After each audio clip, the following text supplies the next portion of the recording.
going to test it? It has to be at the 20 mark, so I'll have to come back in. See, it doesn't come on till after, oh, it'll come on in your ear. Wait a minute, just let me pull this down. Watch here. So if I don't pull it down, you're going to get blasted. Okay. So it's down now.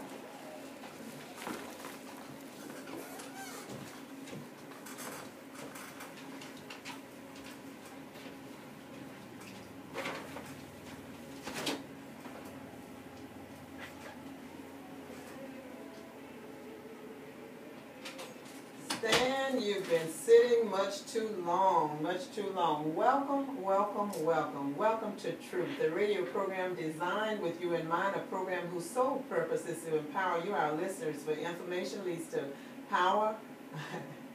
Oh, praise God. Information leads to knowledge, and knowledge is power. You know, Big John, in case y'all shook up, what can you say? Gwen's version of truth. That's the only true version of truth. It's Gwen's version, right? Anyway, I do welcome you all back from the holidays, and again, all that good eating and everything else that has been going on in the month of November. Well, we're now in December, and we're glad to be here, I'm sure. Getting closer and closer to the holidays, to the celebration time for Christmas. We don't want to take Christ out of Christmas. And of course, then the New Year's, and then we're ready to get into 2013. 2013. For all of you who can think back to when we were still in what, 2011 and 2012, and you can probably even remember we were in the 1990s, the 1980s, and all of that good stuff. I tell you, we're moving forward, and you don't want to move forward being the same way that you were when you were back there 20, 30, 40 years ago, okay? There needs to be a change in your attitude, a change in your perspective, a change in just the overall way that you are involved and in the way that you are living your life, because time is supposed to bring about a change, right? I don't know where that came from, but something just told me I needed to share with you guys. We are moving forward. Forward is how we're moving, okay? You don't want to go back. Don't want to, bring even that stuff that you had in the past in with you to the new year, because your burden will truly be heavy. You'll be carrying a heavy load, so let go of that stuff from back there, and let's just move forward in terms of positive stuff, okay? As has been stated, I'm Gwen Azama-Edwards, former City Commissioner, retired City Clerk, City of Daytona Beach, and President CEO of AE Enterprises, Inc., a consulting firm on politics and ethics. We have a great, great show for you tonight. Every show is great as far as I'm concerned. But I do, as always, want to encourage you to go to the website at www.gwen-truth.com so you can access all those resource listings that will give you all the information you need to be all-powerful. Information on your municipalities, county agencies, state agencies, federal agencies, and advocacy groups. Also go there because I do have a new, question that I'm asking, and that question really has to do with, as we get into this, this holiday season and get into the new year, where you guys, some of you still believe, and are you still writing up all those New Year's resolutions and those things that you write up that you aren't going to keep, but you keep writing them up anyway? Well, I'm asking this question. Do you feel that it is up to you and you alone to make you feel happy or at peace with you and your circumstances, as opposed to blaming others for any unhappiness you experience? Is it your job to make you happy, or is it the job of someone else? If you feel that it's your job, you would answer yes. If you feel it's someone else's job, you'd answer no.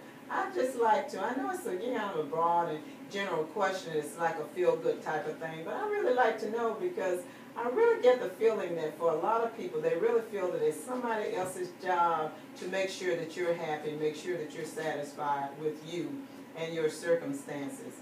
And depending on how you view that, that question and the answer to that question, you either have a very happy life or you have a very miserable life. How is that? Because if you're depending on other people to make you happy, honey, that ain't going to happen. Truthfully, it's not going to happen, okay? But if you have learned to feel secure within yourself and you have learned to deal with whatever issues come about, you know, because no sooner than you solve one problem, another problem is on its way through the door, okay? No sooner does one leave than another one enters. That's life. That is life. So what you do is you just deal with it and you just keep on keeping on, right? And if you're a child of God, it makes it so much easier because you're not in it by yourself. You've got someone else that's much stronger, that is all, knows all, you know, creates all, sustains all, who's right there with you. And that makes the burden truly lighter and easier to bear, okay? So, we do want to do some shout-outs. We want to remind you, of course, that the school board election is going on. The replacement for Al Williams, who passed. God bless him. God bless his family. But we do have an election coming up, and that election will be on Tuesday, December the 18th. If you've not already voted by absentee, if you've not already voted, yes. If you've not gone to the historic courthouse in DeLand to vote in person, if you've not done those things, then you will be voting, hopefully, in person on election day at the precinct for those specific areas that tie to this particular school board district, okay? So again, that's Tuesday. And want to do a shout out to Tiger Bay. They had the new Volusia County incoming in January, Volusia County Chair, Jason Davis, who was there, who talked and shared some information, talked about the fact he has a learning curve, of course, and how he made promises when he was running, and he really plans on keeping those promises. He may be doing them on more of a broader scale, but he does plan to follow through on those. Shout out to O's Hall, Good Samaritan Center, which is on Seagrave and in between Seagrave and US 1. They're the only Christian nursing home and facility that is around, and I serve on their board and just want to do a shout out to them, let you know that they're gathering gifts for those that are at their facilities, and those of you who are able to and want to give something, please contact them. Again, that's O's Hall, Good Samaritan Center, between Ridgewood and Seagrave, almost across catty corner from City Hall in Daytona Beach. Shout out to Bethune-Cookman University, had an outstanding fall commencement activity on Saturday. The speaker, Lee Reinhardt, was outstanding. In fact, he was so good that I actually videotaped that. I videoed it with my iPhone, and you can go to YouTube and see it and hear it, because you who want some motivation, need motivation. There are people who say you can't motivate others, but I think you can. And you want some of that, you want to hear some good information to help you be successful, check that out on YouTube. Shout out to Betty Hall. Betty Hall was one of my secretaries when I was city clerk at City Hall for the city of Daytona Beach, an outstanding lady. She had a heart as big as, you know, people say as big as all outdoors. She was a person who was a giving person. Even when she was in pain, you never knew it. She was always just trying to do things for others. She was a giving, a caring, a loving person. She passed on, I think it was about 2 or 3 days ago, and her services will be Saturday at Flomish Baptist Church on Flomish Avenue in Holly Hill, and it will be, viewing will be at 2 o'clock, the services will be at 3 p.m., and I will be there. I've spoken to the family. They know she's in a better place. They know, too, that she loved the Lord, she loved her family, she loved people, so we know where she is. And we want to go and just help and give encouragement to the family. And of course, go because she was such a super person, just super. She really helped me to be a better person and to do a great and outstanding job as city clerk, because she was my right-hand person. She was that. So shout out to Betty Hall and to her family. Now, our program tonight consists of my guest, who is a Bethune-Cookman University student. His name is James Bennett. And James is also an author. We're going to talk about his book, Entrepreneur, I believe, and the fact that you got, you know, you're an author and you're out there selling it almost ties you into that. James has a fantastic, I think, and an encouraging background that he will share. And again, I met him, I guess it's been now, James, maybe a couple of months or so since we met, and it was at a communications forum. Right, the that, Conference. yes, that the Bethune-Cookman puts on. Is it every other year or every year? I believe it's every year. This is my first year here, but I think it's an every year thing. Okay. Make sure I get you loud and clear. And there were several speakers there. There were representatives, let's see, myself and Kathy Washington, who were former candidates, and then you had a representative from Channel 6, from Channel 2, and yes, and someone who actually serves on the Elections Commission, the Federal Elections Commission out of Washington, who was there as well. Just fantastic panels. That was the panel that I was on, and then there was an additional panel as well made up of top-notch attorneys and other individuals as well. Just a fantastic, fantastic program. But James was one of the students who actually asked questions, and and he was just so impressive. And your professor, I don't know if you heard what your professor said. Your professor said that you were not only an outstanding student, but he felt you were just so representative of the caliber of students that they have in that program. And it was interesting to hear another of your professors say that that everyone in that class, the mass communications class, was able to communicate in all forms of media. And that she would stand you guys up against anyone as the top notch, just the standard of just what great students should be.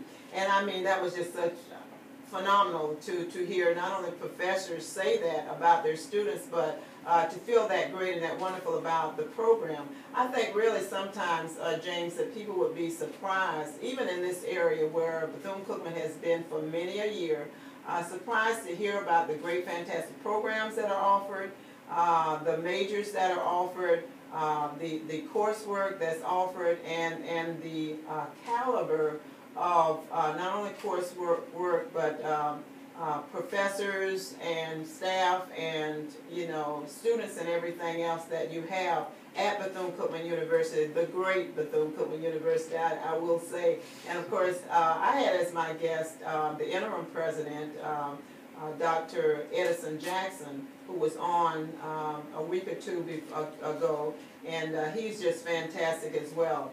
So I can't say enough good things about Bethune-Cookman, and I also serve on the Board of Counselors, but I've been a part of, in some form or fashion, working with and being exposed to the students and the caliber and quality of students and everything else, from the top to, president to the student body, for many, many, many years. So I'm just always impressed, and delighted to have the opportunity to talk about just how great you guys are. So I say that as I do my intro into you as a student now. You are, what year student are you at this time? I'm a junior. You're a junior, okay. Now, James, I've asked him to kind of share just a little bit about what it is that you're doing now, and then we're going to get into your background that really brought you to this point of being at Bethune-Cookman University, and then get into your book and some of the things that are important for people to know about in the book. And of course, now I've told James I am videotaping this, and you guys can actually watch this show on YouTube, as you can with a lot of the shows that I've done on radio. Hold up your book, James, just so, there you go. Okay, it's called The Manual, right? Right, A Guide to Achievement and Enlightenment in the Urban Community. Wonderful, wonderful. And I read just the introduction of some of the information that's in that, and it really is awesome for anyone who really wants to know the road to success and start planning for that. But first, James, tell our listeners a little bit about you. Where are you now, and what are you doing now? Well, Ms. Edwards, like as I said before, I'm a junior at Bethune-Cookman University. I work freelance as a journalist for the Lakeland Ledger. That's a newspaper that's based in Lakeland, Florida.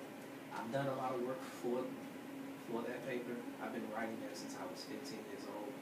I've had a lot of opportunities in high school and college where I was able to speak on school events, and then it kind of grew to covering high school sports. And eventually I got a chance to do some feature writing. I was able to cover the Detroit Tigers during their spring training. And I went to the University of Central Florida for 1 year. Didn't exactly pan out. And I stayed in Lakeland for about a year. I came into a thing which I think we'll talk about later. But I eventually came to Bethune-Cookman, and I was just kind of blown away by the potential for upward mobility in the school. You have 2 radio stations on campus. You have a television station. You have a lot of people who are very based in print who work for the Daytona News Journal and other publications. So it just kind of naturally attracted me, and since then I've just been working here, just trying to absorb all the information that you can right now. Awesome. Now you mentioned the Lakeland Ledger Yes, ma'am. that you're working at now, and let's talk a little bit about your past and some of what you got into that led you actually to have the opportunity, I would say almost to be able to write the book, and led you to feel not only the reasonings behind that in terms of whatever trials and tribulations you went through, but also helped to build your faith. Share that with our audience. Well, while I was working with the Ledger covering college sports, I believe I was covering UCF along with prep athletes. Prep athletics, high school football, things of the sort. I was working also at the YMCA as a personal trainer. I guess you could say I was kind of privileged.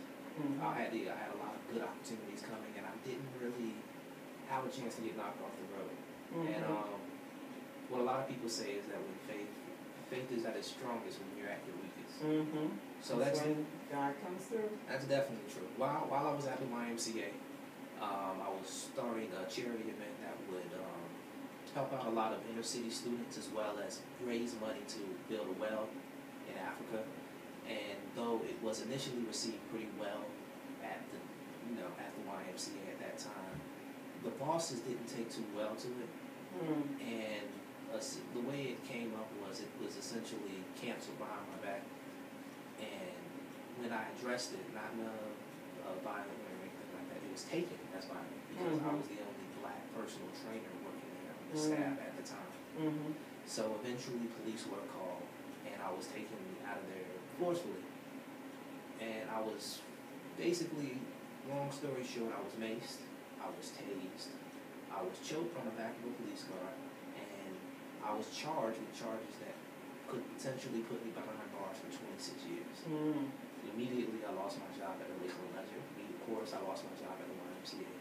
And I was forced into a trial of hardship, so to speak. I didn't really have a place to write. I didn't really have anything to do. And for 8 months, I was in a state of limbo, where I don't know if I'm going to prison for years or if I should be planning for college.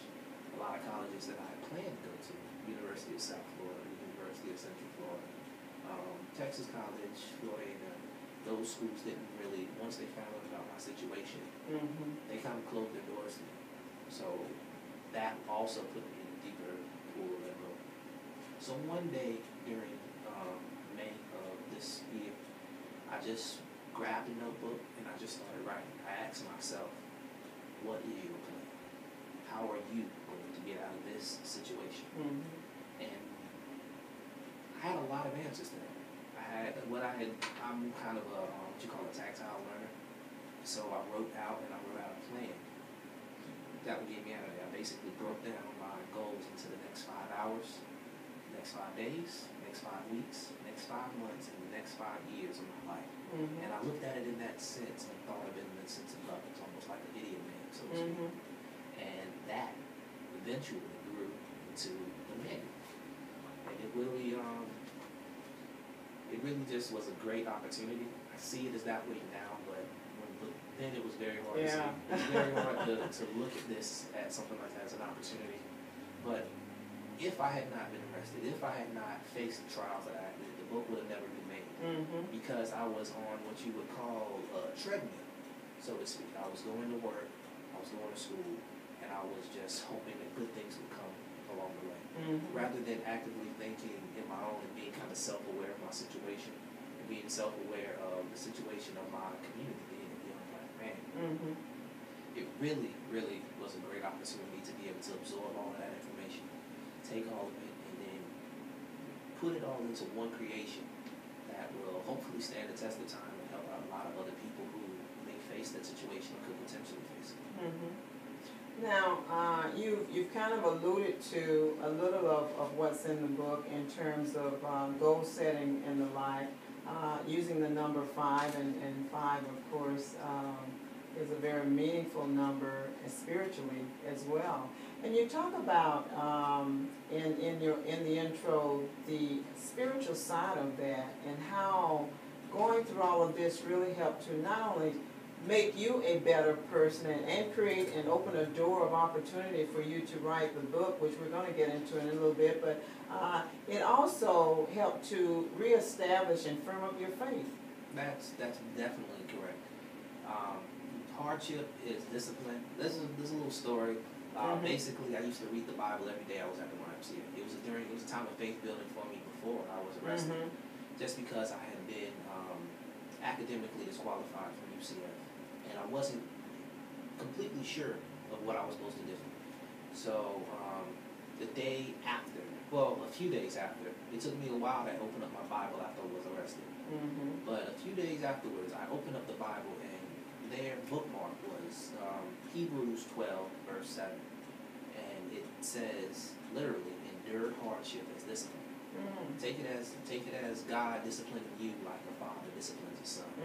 So use that time to build up your discipline and build up your faith. And it says, strengthen your weak arms and feeble knees. And use it as a time to really build up amongst yourself. And once I kind of internalized that, I internalized that into the manual. Well, a lot of the most valuable part of the manual, along with the planning, I believe, is the guide to spiritual enlightenment. I call it the line of discernment. It basically takes all of the troubles and issues that your average person would face during the time of their life, and it breaks it down into 6 specific areas, or as I call it in the book, battles. And it's in the first battle, the most essential battle, is the battle between faith and fear. Between faith and fear is what is the first step to allowing God in your life. You know, faith is I believe the Bible says it's evidence of things unseen. So when you first begin to put your attention in faith rather than in fear, in what you are seeing, and the things that other people are telling you, and other people are putting into your mind, that is the first step to becoming truly self-aware and truly aligned with what God's plan is for you. And it sounds like you agree with me, which I often share with people, that God has a plan for all of our lives. He really does. And a purpose. There's a purpose for which we were created. And sometimes, as you were saying too, that things happen. And sometimes, bad things happen to good people. And sometimes when things happen, in fact, all the time when things happen, what we need to do is look at it as an opportunity. What can I do with this? The good, the bad, the ugly. Because what I've found, as the word says, all things work together for good for those who love the Lord and who are called according to His purpose. So everything that we go through can be used to propel us into something that's very positive and in line with God's plan for us and His will. And the things that you went through, as you said, you were facing, something like 25, 26 years in prison. You were charged with really something like law enforcement officer resisting arrest with violence. What had happened in Edwards was because I was beaten and because the police did use force against me, in order to justify what the Lakeland Police Department did to me, they had to charge me with being a violent offender. So I was charged with assault on a law enforcement officer, battery on a law enforcement officer, resisting with violence, and resisting without violence as well. And then along with that came trespassing in a structure. So those charges together, and you have to understand that it's very, very easy for me, even if I'm innocent of all these charges, for me to sit in court in front of what could potentially be me living in Polk County. I don't know if you're familiar with that area. Yes, I am. I used to supervise in that area, job service, but I understand it totally. It would very possibly be an all-white jury that I'd be facing. So it would be very easily, I would be very easily painted as a violent black offender. Me living where I live in an area that's particularly violent.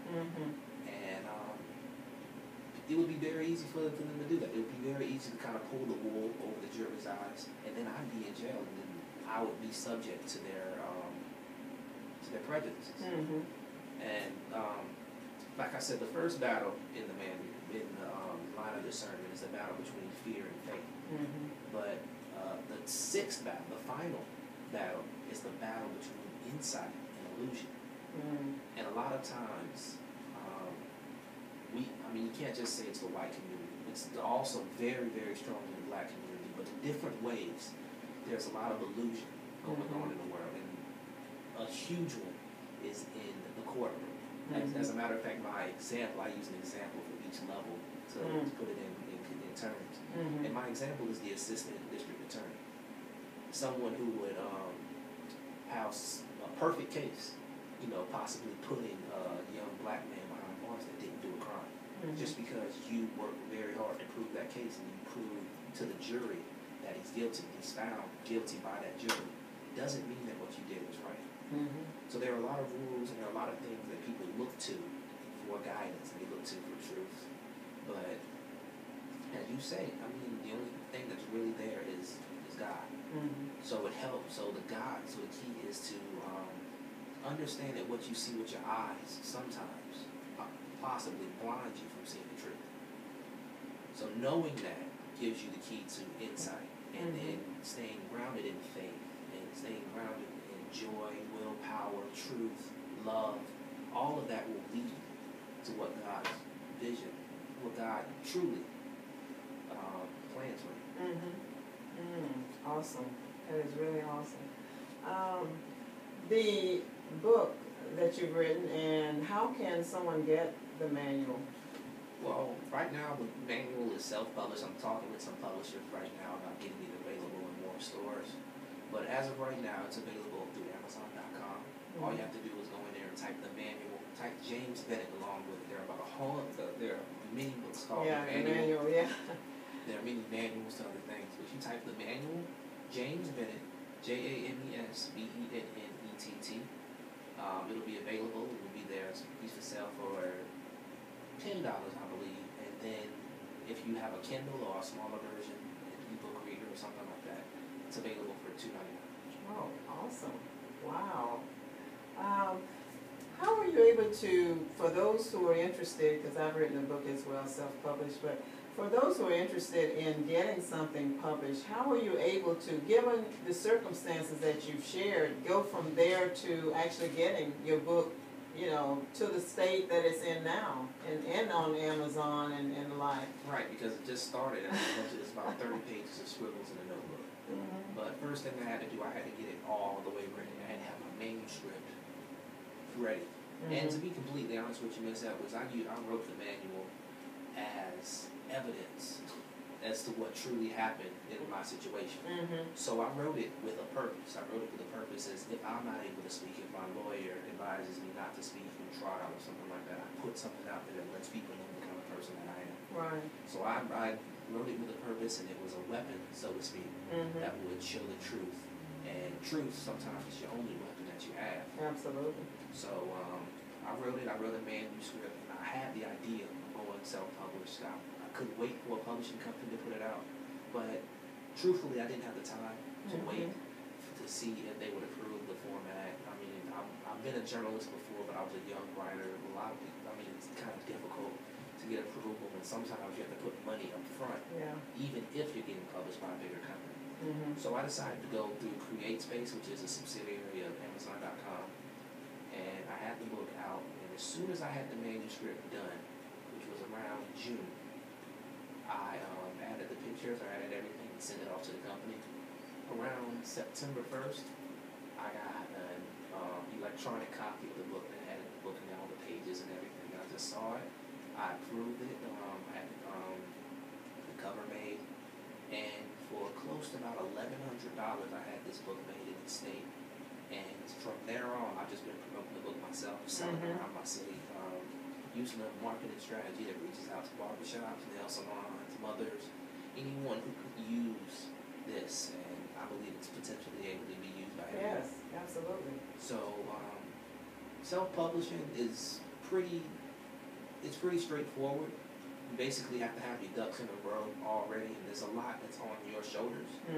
But if you really have a purpose in mind for your audience, and you want to make it for your image and how you want to cover the book, it's very, very easy to get it out there and make it sellable. Then, as I'm finding out now, marketing becomes the difficult part, and getting it in stores, and it's great if you want a book that you can just hand out to people and sell on your own, and sell it like you would sell CD, so to speak. Now, I was reading in the Daytona Times, thank you, James Hopper, one of the reporters for the Daytona Times, but there is a book fair of sorts that is going to be in Daytona Beach. I think it's around January the 5th. And they're looking for other authors. They're still open for authors to be there to sell their wares, sell their books and the like. So you might want to check into that as well. It will be held, I believe, at the Midtown Cultural and Educational and Cultural Center. On the 4th of January. I think it's the 5th. I think it's the 5th of January. Yeah. And there's a lady who is in charge of that. And what I'll do, since I have your email address, is I have the article, I will email it to you when I get home tonight. So you have that information. You can contact her.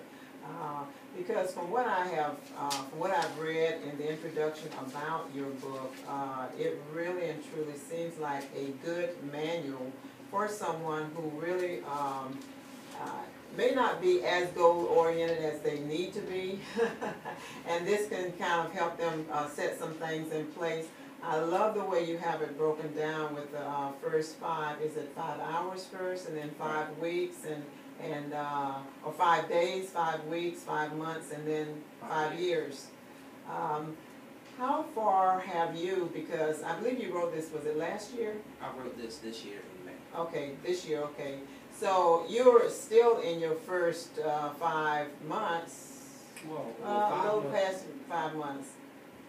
Well, the way I wrote it, Miss Edwards, was I wrote it, I believe my first day was May 5th, was the day I began writing. Then it was 5 hours from there. 5 hours from there, my plan was to stay focused on what I was doing, because I thought I had a good idea here. Get my room clean. Don't live in filth anymore. Make a decision. Be decisive, and just decide to improve your environment that you're able to control around. And I really wish everyone would take that as a, because there are things that we can do big and small, and sometimes we let go of the smaller things that we have control over and don't do. But a friend of mine who's a co-host of this show would tell us that, unless you clean it all out, clean out the garbage, the trash, and all that kind of stuff that you can't think clearly, to do what you need to do. To stay focused. yeah, that's correct. My last 5-hour goal was one that, I kind of held to this day was not smoking. And it was tobacco products along with other things. Being a young black person, you have a lot of vices. That's very prevalent in your community, especially if you stay in a low-income community. And making that decision what kind of narrowed my focus on putting this book down. And all of that was decisiveness. The 5-day plan, I was surprised at how much I got done in the 5-day plan. That's when I worked on the basketball tournament that I was working on at the YMCA. I kind of actively decided to pick that back up and really put a lot of focus into it. And it got done by the time that month was over. Raised $1,000. Oh, wow. Just like that. My 5-month plan was actually getting the book published, which came out around October 5th. And I had kind of had my mind made up to go to Bethune then, so I was still trying to become an athlete there and play football. And that just happened to be the day of homecoming. And I decided that if I wasn't going to play the sport, I would cover the game. And that was the first game I covered for the voice of the Wildcats, which is the Bethune-Cookman newspaper. And covered the game against North Carolina A&T, which ended up being a historic victory that helped us get our conference championship. Right. So it's amazing what can happen, because when you're thinking from May about what you're doing in October, it really kind of narrows your focus, and it makes those months, those June, those April, those August, makes it very easy for you to just move forward. Right, right. And stay focused. Stay focused. And as you move forward, having been a person who's really studied about goal setting and all of that good stuff, the short term and the intermediate and the long term goals and the like, it really helps to have shorter term goals and actually see some of those things come to fruition, which helps to motivate you to actually just keep going. That's correct. Yeah, and keep focusing and keep working toward the ultimate, whatever those long term goals are. What is your what's your 5-year? Well, my 5-year plan is actually a little complex. It's something I didn't write in the book. I kind of left it a little open-ended and made it more about the reader at that point. But my 5-year plan is to help work on a collaborative effort with the African American and Hispanic American community to resist and maybe even overcome some of the oppressive forces that are facing us. So basically I want to have a unified front, a coalition, so to speak, of Hispanic Americans and African Americans working together, not against any particular force or anything like that. I'm talking about just helping overcome some of the things that they're dealing with. United we stand, divided we fall. Right. Yeah. If you collaborate, especially in churches, a lot of us believe in the same God. A lot of us are dealing with the same issues. A lot of us are dealing with the same poverty issues. So once that happens, I believe we'll see a great deal of progress. Oh, absolutely. In both communities within the next 20 years. And it's something that's going to happen regardless. So if you're proactive in it rather than sitting back and just watching it happen, it'll be a lot more beneficial to, I believe, both ethnic groups. Now, I haven't heard some of the questions that you asked during the activity that went on with mass communications, that forum. You were talking about some of the forces that are at work. Can you elaborate on some of those as you see it? Well, it's very evident to anybody who actively watches that there are forces, the powers that be, so to speak. You always kind of hear that. Yeah, the powers that be. Yeah, the they. Yeah, it's always the they. It's always, and they aren't necessarily an enemy. A lot of times, those same powers that be are present within ourselves, and we don't even know it because they're just passively going. But consumerism, a lot of things are, and also I can't say Republicans as a whole, but a lot of the thoughts of the Republican Party, the Tea Party movement, are going on without taking Hispanic Americans or African Americans into consideration.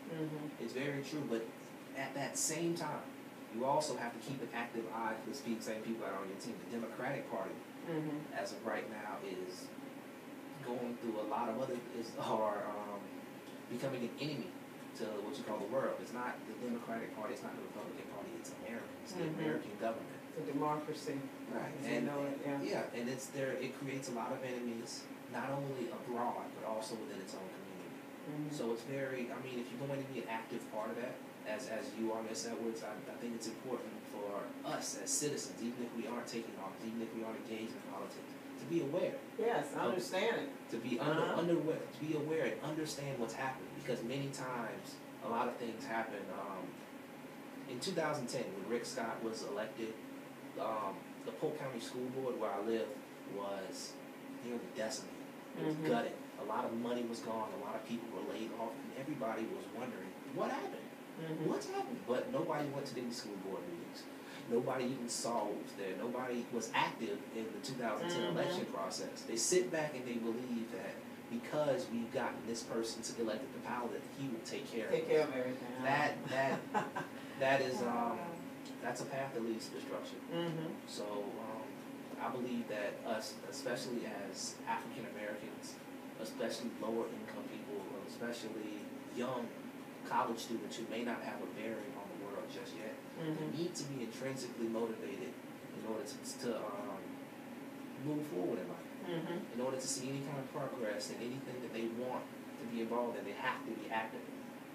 It's a very, it's something that's very close to me. I mean, I learned this as a journalist and sitting in the newsroom and seeing something terrible happen and then going out into my neighborhood and seeing nobody know it happened.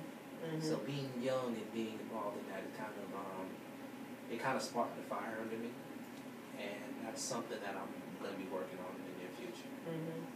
And one of the things that I had shared on Facebook that we would talk about, which you've hit upon, is the need for involvement by people, involvement in your community, involvement in the political whatever that's going on. And that doesn't mean always that you're running for office or you're supporting some candidate or whatever, but politics is going on all around us. And whether you're a player in it or you're just a passive person that's just standing by and watching things happen, you're still being impacted by it, either way it goes. So it's very key and very important for people to be informed and be involved. It's easy to point fingers and say, you know, that person did this and that person and why didn't they, whatever, but what did you do is the question. What did you do? So I fully appreciate the comments that you just shared in regards to that. And I know that,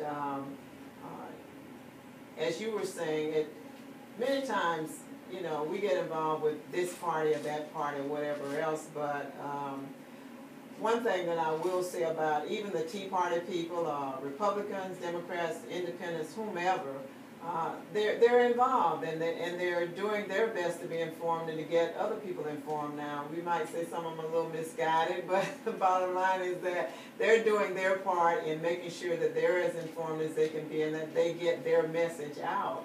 And that's so key and so important, and especially I think, not just for all people, but for younger people who, like yourself, who will have to deal with whatever that mess is, whether it's positive or negative, that others who are more directly involved in the political arena, that they end up really laying at your feet. And sometimes, you know, that can be something that's easily dealt with and sometimes not, but it's hard to deal with it when you don't know about it, number one. It's hard to deal with it when you don't know how to deal with it, and truly when you have absolutely no desire to deal with it. And I think, I get a feeling that you probably get as upset as I am when there's stuff going on that we should know, that we should be involved in, that we should be at least letting people know how we feel about it, and people are taking the attitude of, ain't my problem, it just ain't my problem, I don't, you know, until it comes directly at their doorstep or inside their house, and then they want to, you know, raise all Cain and get everybody else involved as well as themselves. And you know that poem that's written about for whom the bell tolls, when the person didn't want to deal with anything, when they were taking, everybody else was, you know, being impacted by it until it came to them, and by the time it came to them, everybody else was gone and they were there by themselves. So that bell tolls for all of us. It really does, and we've got to be informed, we've got to be involved, and we've got to make sure that, if nothing else, that we take a stand and stand up for what's right and what's really good for all of us, good for all of us. So I applaud you for what you're doing. So when do you look to graduate, in a year or a year and a half? Or I can't really say. I'm aiming for at least the fall of next year. I plan on taking summer classes, kind of moving along. But hopefully I'll be a graduate by the end of 2013. And then you say you're not into athletics, Right. but you are doing the newspaper and the radio and TV. Right. At this. I'm kind of working on my own show. It's based on the principles of the book. It's called 30-Minute Enlightenment. I am looking for guests just to speak about different things going on, specifically in the African American community, being at a black school. And hopefully I'll have them on WBCC. I'm aiming for February. I'm trying to have 6 episodes now. I have, I believe, 3 right now. Oh, wonderful. So, yeah, I have it down there, and then I have it available online. Oh, that's awesome. Yeah, that really is good to have as a backup, that it's online, so that others, not just those that happen to be listening at that particular time that it's broadcast, but others can go back and see it as well. I really like that idea. I don't know, that actually came to me about a week ago, something similar, and I'm glad to hear that that's something that you're doing, because I too felt that there was and is such a need for that kind of enlightenment. And, you know, you've done your part when you've put it out there. It's up to the people to then pick it up, you know, like pick up the mantle and run with it, do something with it, use it to their benefit and to the benefit of others. So it's good that that information would be out there and would be shared. Now, you're at Bethune-Cookman, you're doing the radio, TV, looking at having a show then, and you're also working now. You go periodically to Lakeland, back to Lakeland to work for the newspaper, or do they allow you to do some stuff here? And well, I'm honestly looking for a job. If anybody's interested in hiring, I'll be very happy to be. All right, Daytona Beach News Journal, James Harper, you know. Daytona Times, you know. All right, we got a great student here. But I usually cover for prep football. Me being a former prep athlete, and me also being somebody who's written for college football and things like that, they can always use somebody like me. And they didn't quite know that I was going to Bethune just like me. They were kind of waiting for this whole case thing to drop, and when it did, they made it available. And because they were the first people to extend themselves to me, I made it a point to go there. I go back, I see my family, cover the football game. It's not that bad. Yeah, that's awesome. That is awesome. Given what you've shared and what you have experienced, besides or in addition to what's in the book, and as we've talked about the fact that that your faith really has been more established based upon what you've gone through in the life, what are some key things that you would share with students, with young people, things that you feel are just so key to their being real and their being a part of this great cosmos that we find ourselves in? Because we know there's an earthly side of it and there's a spiritual side of it, and we're really kind of enmeshed in them both many times at the same time. But what would you share with them that they need to be doing, be thinking about now, and actually be preparing for the future?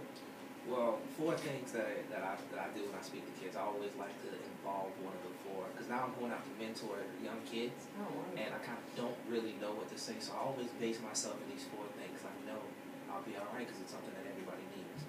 The first one is self-education. Along with, as we know, the public school system is crumbling right now due to a lot of spending cuts and a lot of things like that. And it's the children that are suffering ultimately. A lot of them are grouped in bigger classes. A lot of them are getting worksheets instead of reading books. And that education is more of almost like a treadmill of going through from kindergarten to high school, and now you graduate. You get to the point where we see a lot of graduating illiterates. People who graduate high school, get to college, and don't know how to read correctly. So the first thing is self-education. Read a lot of books in their areas, things that interest you, learn trades, learn all kind of things like that. You never know what's going to be there.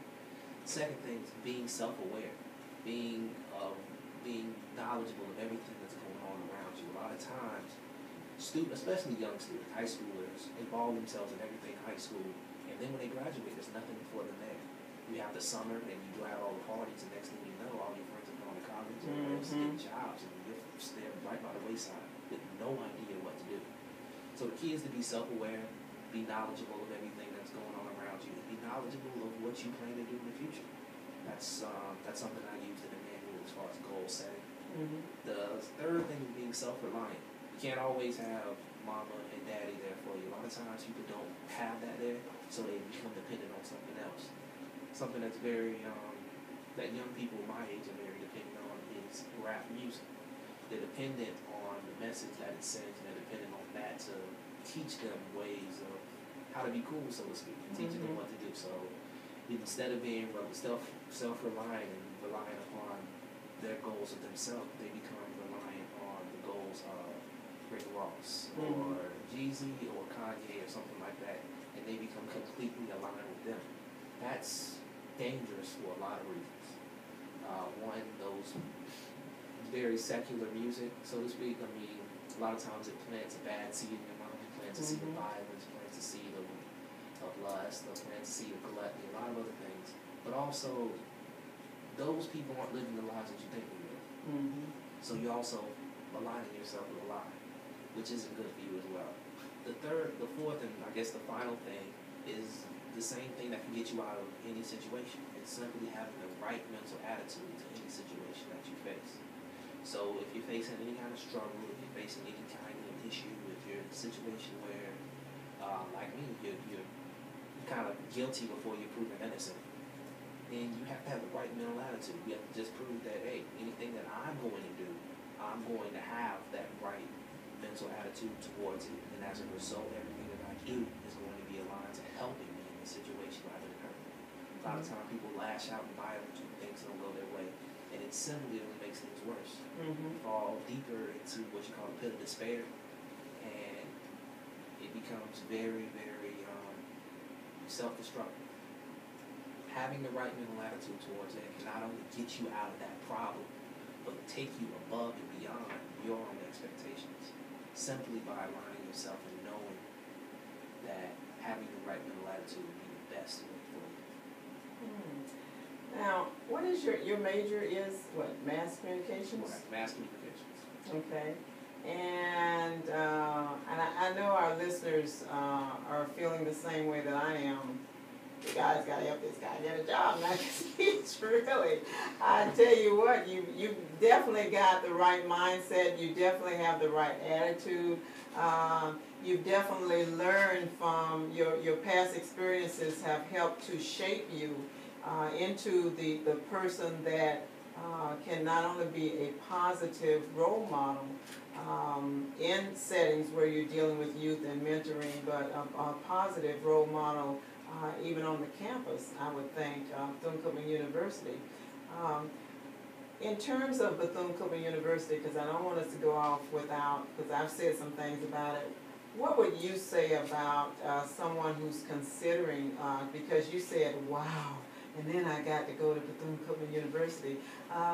What would you say to someone who, is starting to think about universities or colleges that they can or should go to, that would encourage them to consider Bethune-Cookman University as one of their choices? Well, I'd have them take two things into consideration. I'd have them look around everybody that they're around and see if you see people who, high school students, when they come up, when they're in their senior year, you see a lot of students go off to college.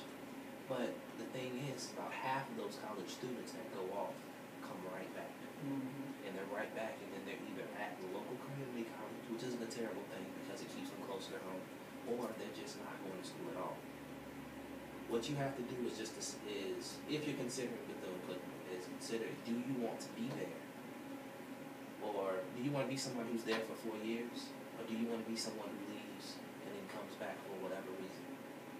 The second thing I would have them consider is that Bethune-Cookman's professors, Bethune-Cookman's system, Bethune-Cookman, everything about Bethune-Cookman is nurtured to success.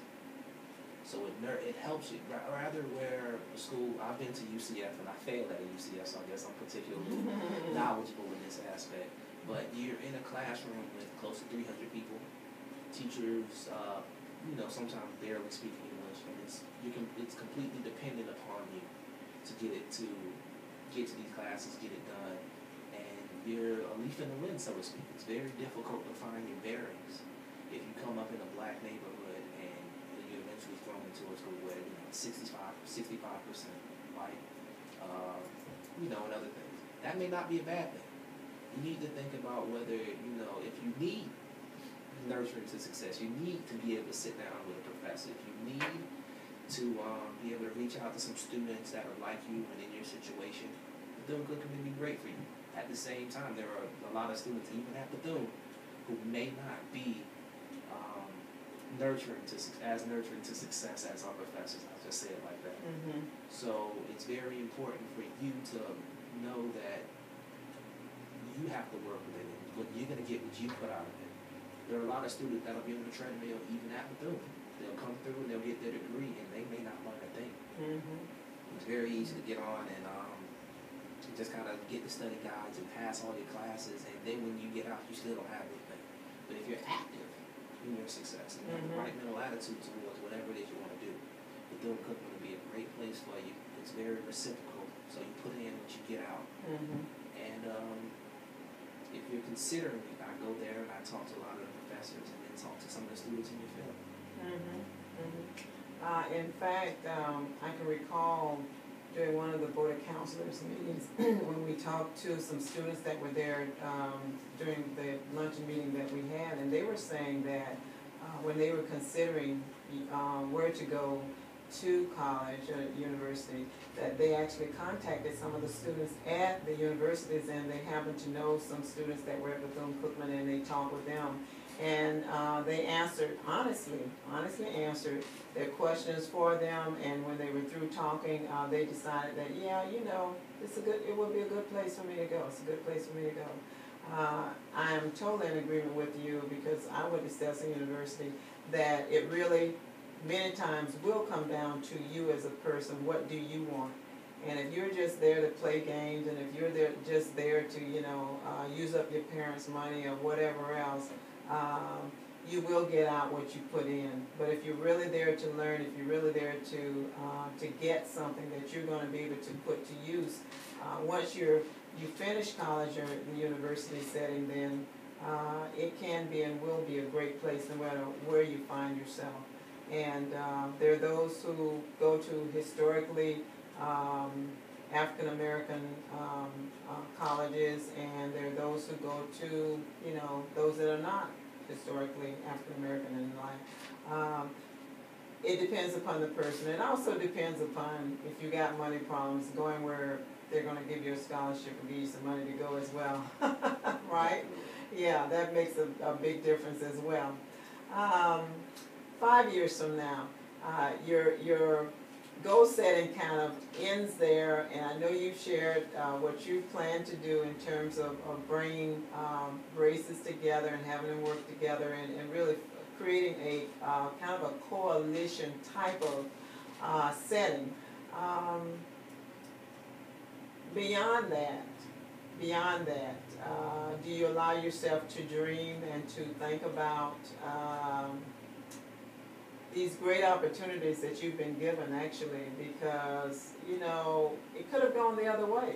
Yeah. So you've been blessed. You've been truly blessed to actually have those lemons, to take them and make lemonade, as they say, and to be in the setting and at the level where actually you now are not only a role model, but you're also able to have an impact on the lives of others, including young people. And given all of that, are you spiritually, just talking spiritually now, are you involved in anything spiritual in terms of working with the church or at the university chapel program, any of that? Well, I'm very active in my home church in New Bethlehem, Lakeland, Florida. The thing was, I think one of the key things of showing that I was blessed was that I was active there before I was arrested, and I was even more active after I got arrested. I kind of always placed my faith there, and because of that, I always saw one thing, and I believe the main thing that was demonstrated of how spiritually blessed I was during the Easter revival. where, you know, the pastor from out of town comes and he puts your hands on you, and he said, I mean, I'll never forget what he said. He said, there's recently been a change in your life, a change in your perspective, but God is just getting your attention and letting you know that He's in control. From that point on, that was before I wrote the book. That was in April, and since then I never really worried about going to jail. I just knew that whatever I had to do, I just had to kind of put my faith in God, kind of accept His power, and help other people accept that. Then it will turn out to be a great thing, and it did. Absolutely, absolutely. It said man can do the possible, but only God can do the impossible. And He expects, I always tell people, that doesn't mean you just sit back or you just stay on your knees, you know, expecting that everything's going to come your way, you know, just pray for it and it happens. No, as you've done, James, you've got to do your part. You got to do the possible, and then God steps in and He does the impossible for you, in line with His will, in line with His plan. So I am, it's an honor to know you. It's an honor to have you on the program, and I look forward to us staying in touch and even, you know, bringing you back to some more, and, you know, maybe even coming to Bethune-Cookman and coming on one of your shows or something like that. But it really, you have really, I think, shared with us and demonstrated the fact that God is, number one, He's real. Number two, He can work wonders in your life. And having a good foundation, a good spiritual foundation, really makes a lot of difference in your life. And you have to take, you know, the good, the bad, the ugly, and allow all of that stuff to, as you look at it in a very positive vein, and use it as a way of really propelling you forward. Not, you know, because some people, you know, would go through some of what you've gone through and say, oh God, there it is, the white man's trying to make me, you know, break me again, or blah, blah, blah, blah, blah. You know, you just can't do nothing in the world, you just stuck, you just this, that, and the other.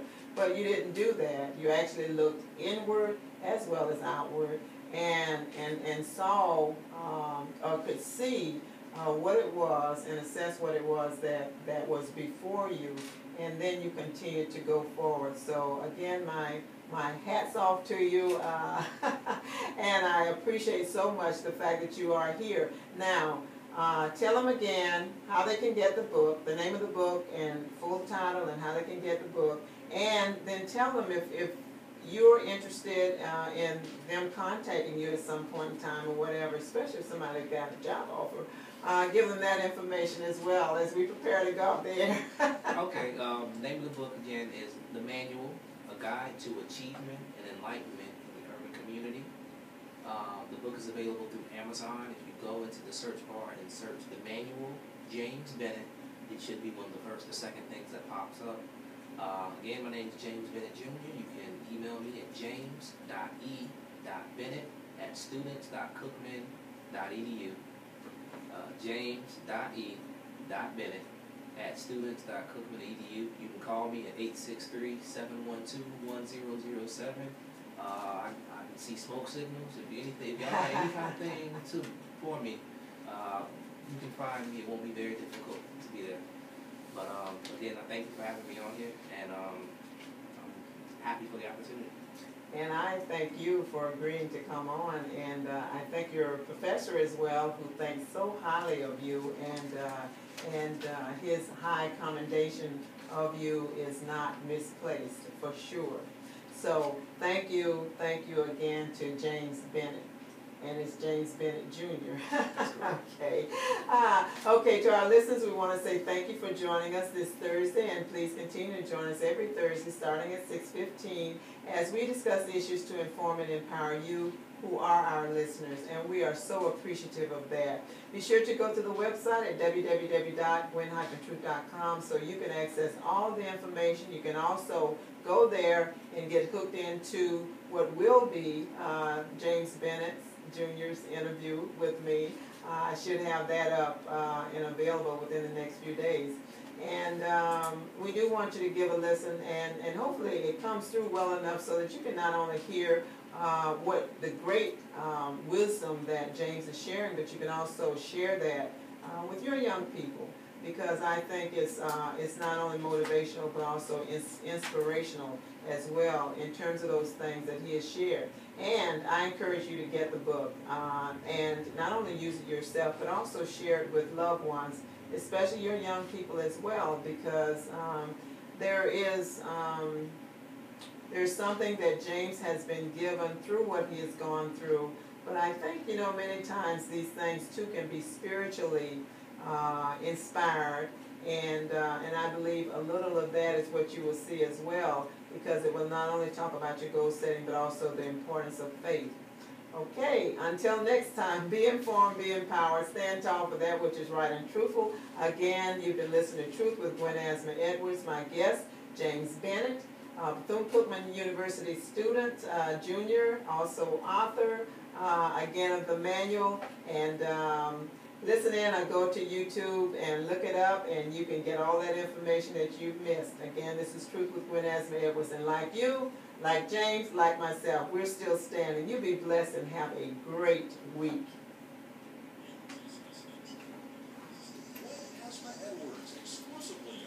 Thank you, Ms. Evans. Thank you, thank you.